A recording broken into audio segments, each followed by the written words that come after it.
Check.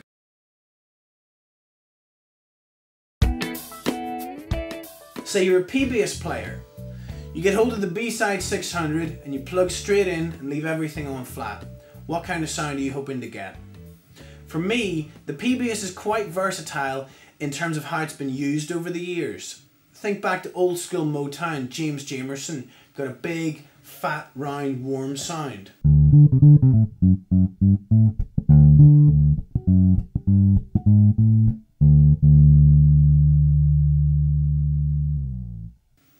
Move it up to the 80s to players like Steve Harris from Iron Maiden, Duff McKagan from Guns N' Roses, and you've got a much more aggressive, wiry sort of sound.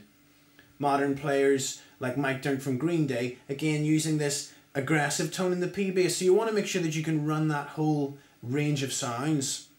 Let's start off with it flat, controls up on the precision. What kind of sound do I get?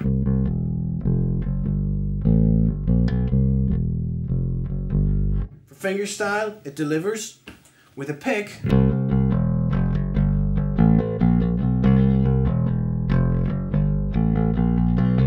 I can really hear the aggressive sort of bite coming through, and that's with everything on flat. Say you're trying to get a Motown sound. If I use the bass flat and the amp flat, it's going to sound much too bright. Check it out.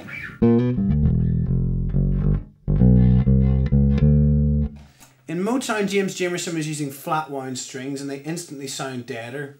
I had to try and figure out ways to get that sound using the EQ. I'm going to take the groove knob and turn it up to about 3/4 here to really add a lot of warmth into the sound. Bring the treble all the way off and bring the mids down a little. And on the P-bass, I'm going to roll the treble back just a little bit. Instantly, this should transform the sound.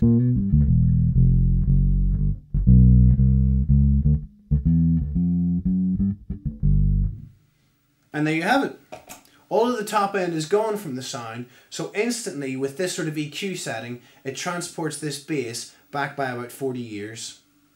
It's really a bad thing when you turn up for gigs where they want these old school sounds and you have a lot of click or brightness. So using this kind of setting can really help you put the bass authentically in that period.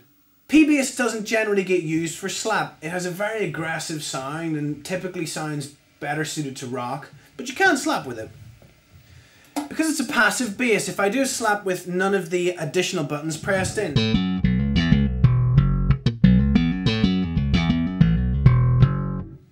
I can see the headstock was getting in the way. I'll do it one more time. The P-bass doesn't generally get used for slap. It has a very aggressive tone that seems to be better suited to rock. But as a passive bass, it maybe lacks the brightness that we'd usually need. I can hit the B string button for a bit of extra depth, and the slap button for the extra highs, and it gives me, it almost sounds like a very aggressive pick style again.